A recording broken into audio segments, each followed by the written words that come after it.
Hello साथीहरू।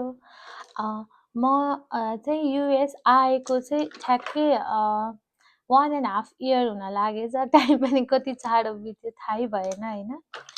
अनि मैले के अरे त्यो F2 भिजा इन्टरभ्यूको बारेमा चाहिँ हजुरहरूलाई भन्छु अनि केही भिडियोहरू बनाएर राख्छु भन्ने पहिल्यैबाट सोचिरहेको थियो। तर सोच्दा सोच्दा किन त्यो भिडियो बनाउने कुनै त्यो टाइमै मिलेन मलाई। अनि मैले आज चाहिँ मेरो F2 भिजा इन्टरभ्यूको एक्सपिरियन्स चाहिँ हजुरहरूसँग सेयर गर्न गइरहेको छु।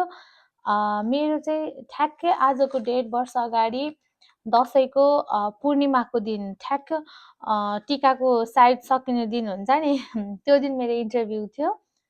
अनि मेरो इन्टरभ्यू ठ्याक्कै 1:20 1:20 मा थियो क्या पिएममा। अनि म त्यही पनि डरले चाहिँ कहिलेकाहीँ चाँडै लिन्छ कि बा होइन भनेर चाहिँ बिहानै 8:30 मा उठेँ। अनि उठेर रेडी भएँ। अनि म मेरो सानो बुवा आन्टीको घर गएँ। त्यहाँ गएपछि मेरो सानो बुवाले चाहिँ मलाई 10 बजेतिर मलाई त्यहाँ युएस एम्बेसी अगाडि पुर्याइदिसो। अनि त्यसपछि त्यहाँ गएर चाहिँ दसैँ तिहारको बिदा थियो। अनि कोही पनि थिएन क्या त्यहाँ मसँग सँगै जाने। मेरो साथीहरू पनि सबैजना चाहिँ आफ्नो घरतिर यताउता गर्थ्यो। अनि मेरो एउटा साथी थियो विवेक भन्ने, ऊ चाहिँ मेरो ब्याचलर मेट हो, साथी हो, ब्याचलर हामी सँगै पढेको। अनि मैले उसलाई फोन गरेँ, यस्तो यस्तो छ सँगै जाऊँ, सानो बुवा र म आउँछौँ भनेर उसलाई नि पिकअप गरेर चाहिँ हामी गयौँ। किनभने त्यहाँ मेरो स्टफ्सहरू राख्नलाई एउटा साथी चाहिने थियो। अनि त्यहाँ गएपछि चाहिँ मैले मेरो स्टफ्सहरू चाहिँ उसलाई दिएँ। अनि हामीले अलिक वेट गर्नुपर्ने भयो। अनि त्यसपछि हामी एउटा क्याफेमा गएर हट लेमन मैले कफी खाएँ। अनि त्यतिखेर मैले मेरो हस्बेन्डलाई फोन गरेँ। अनि फोन गरेपछि चाहिँ विवेकसँग नि बोल्न दिएँ, मसँग चाहिँ मेरो साथी ऊ आछ भनेर। अनि पछि उसले चाहिँ योभन्दा अगाडि पनि म मेरो एउटा साथीको क्यानाडाको भिजा लगाउन आएको थिएँ। अनि म आउँदा त भिजा लाग्छ नि भनेर उसले चाहिँ मेरो हस्बेन्डलाई त्यसै गरी भन्यो। अनि त्यसपछि हामी चाहिँ ओके लागोस् भिजा भनेर बस्यौँ। लिटरली ऊ चाहिँ यति हेल्पफुल छ होइन मेरो साथी। ऊ चाहिँ मसँग 10 बजीदेखि मेरो 1:30 बजीसम्मको इन्टरभ्यू थियो, ऊ एक्लै बस्यो के। अनि ठ्याक्कै 15 मिनट अगाडि चाहिँ हामीलाई त्यहाँभित्र छिराउनु भयो। मैले आफूलाई चाहिने डकुमेन्टहरू लिएर गएँ। अनि लिएर गइसकेपछि फर्स्टमा चाहिँ म थर्डमा थिएँ कि होइन, लाइनमा सुरुमा जाँदाखेरि चाहिँ। अनि थर्डमा हुँदा त्यहाँ के हुन्छ चेक, हाम्रो बेल्टहरू यताउता खोलेर फेरि राख्नुपर्ने हुन्छ। त्यो सबै चेकिङ पास गर्दा त लिटरली म 18 नम्बरमा पुगिसकेको थिएँ क्या थर्डबाट। अनि हाम्रो यो थम्बको बायोमेट्रीहरू गर्ने ठाउँमा यताउता त्यो सबै गर्दासम्म त 18 नम्बरमा पुगेको थिएँ। ल ठिक छ हेरौँ न त भनेर अनि भित्र छिरेँ। भित्र छिरेपछि त्यहाँ दसैँ तिहारको बिचमा भएर होला त्यति धेरै हुनुहुन्थेन इन्टरभ्यू लिने पनि। 4-5 जना हुनुहुन्थ्यो। अनि यस्तो ब्लक ब्लक ब्लक ब्लक गरेर छुट्टाएको हुन्छ कि भित्र चाहिँ। म कस्तो एक्साइटेड भइरहेको छु कि भन्नलाई, किनभने अस्ति नै भन्छु भनेको थिएँ के भयो मिलेन होइन। अनि फर्स्टमा चाहिँ एउटा लेडी हुनुहुन्थ्यो, त्यसपछि उता अर्को लेडी हुनुहुन्थ्यो, त्यसपछि अर्को एकजना केटा मान्छे हुनुहुन्थ्यो, त्यसपछि उता को हुनुहुन्थ्यो मैले ठ्याक्कै याद गरिनँ किनभने म चाहिँ थर्ड रोमा गएर बसेको थिएँ त्यहाँ। अनि मलाई चाहिँ इङ्ग्लिसमा भन्ने कि नेपालीमा हजुरलाई ट्रान्सलेटर चाहिन्छ भन्नुभयो त्यहाँ एकजना लाइनमा बस्ने। मैले होइन मलाई चाहिँदैन भनेँ। अनि मलाई चाहिँ खासमा उहाँले सेकेन्ड रोमा जानलाई भन्नुभएको थियो। अनि मैले चाहिँ त्यहाँ खाली छ म त्यता जान्छु नि भनेर थर्ड रोमा गएँ। हेरिरहेको थिएँ मभन्दा अगाडि कसैले पनि ग्रिन स्लिप पाएको थिएन है त्यहाँ। मलाई पनि डर लागिरहेको थियो। अनि मेरो अगाडि एउटा केटा थियो, अनि उसको चाहिँ त्यो थर्ड एटेम्प रहेछ क्या।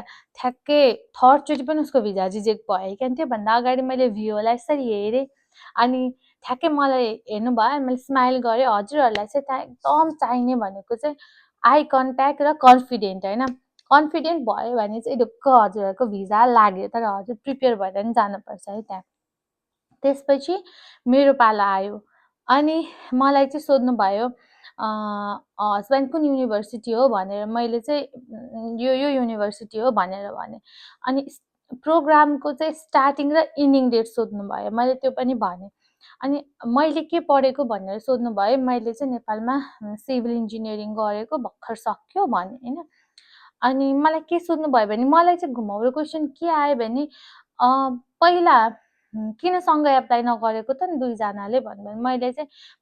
मैले हजुरलाई भर्खर भने मैले भर्खर सिभिल इन्जिनियरिङ सकेको, त्यही भएर हामीले सँगै एप्लाई गरेनौँ। मैले चाहिँ मेरो पढाइलाई फर्स्ट प्रायोरिटी दिएँ, पढाइसकेपछि बल्ल म उहाँसँग जान्छु भनेर भने।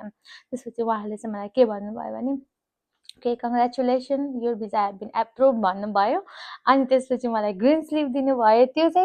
त्यो दिनको फर्स्ट ग्रिन स्लिप थियो मेरो हातमा होइन। लिटरली 18 जना पछि मैले ग्रिन स्लिप पाएको के त्यो दिन होइन। अनि त्यो ग्रिन स्लिप पाएपछि त म त पुरै के भन्छ ला के भयो मेरो लाइफमा के भयो टाइपको भएर पासपोर्ट दिन पर्ने रहेछ। म पासपोर्टै नदिई हिँडेँ। अनि त्यसपछि यताको एउटा दिदी साइडमा हुनुहुन्थ्यो भिओके त्यसमा नानी पासपोर्ट दिनुपर्छ भन्दा मैले पासपोर्ट दिनुपर्छ भने फेरि पासपोर्ट दिएँ होइन। मैले चाहिँ ग्रिन स्लिप प्लस पासपोर्ट दुइटै बोकेर हिँडिरहेको थिएँ कि आइडियै भएन होइन। अनि भिओ हाँस्नु भयो त्यसपछि। अनि मैले पासपोर्ट दिएँ थ्याङ्क यू भनेर म गएँ त्यहाँबाट। मलाई सबैजनाले यस्तरी पुरा लुक दिइरहेको थियो होइन हेरेर। अनि ठिक छ भनेर अनि गएँ। अनि ठ्याक्कै मेरो साथी चाहिँ रोड पारि बसिरहेको थियो। अनि मैले हेर मैले ग्रिन स्लिप पाएँ भनेर देखाएँ। अनि त्यसपछि मैले ग्रिन स्लिप पाएपछि सबभन्दा अगाडि फोन गरेको भनेको मेरो भाउजूलाई हो कि, मेरो दाइको वाइफलाई। उहाँ चाहिँ मेरो एकदम साथी जस्तो, मैले चाहिँ उहाँलाई भाउजू भन्दा नि दिदी मान्थेँ होइन।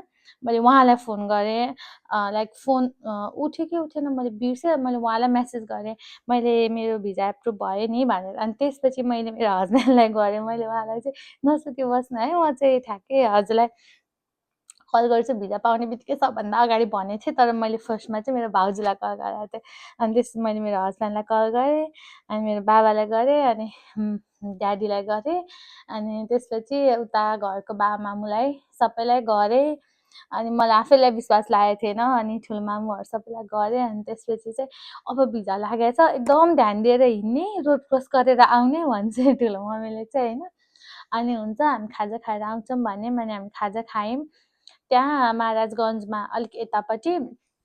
अनि त्यहाँ चाहिँ टिपटप जेरी र मिठाई सप थियो। त्यहाँबाट मैले यति धेरै मिठाई किनेर लिएर गएँ मेरो रिलेटिभ्सहरूलाई बाँड्नलाई। त्यसपछि मैले गएर मिठाई बाँडेँ। अनि त्यही हो मेरो चाहिँ। अब हजुरहरूलाई इन्टरभ्यूमा कस्तो के लाएर जाँदा चाहिँ अलिक राम्रो हुन्छ भनेर केही आइडिया लिन मन छ भने हजुरहरूले चाहिँ कमेन्टमा सोध्नु होला।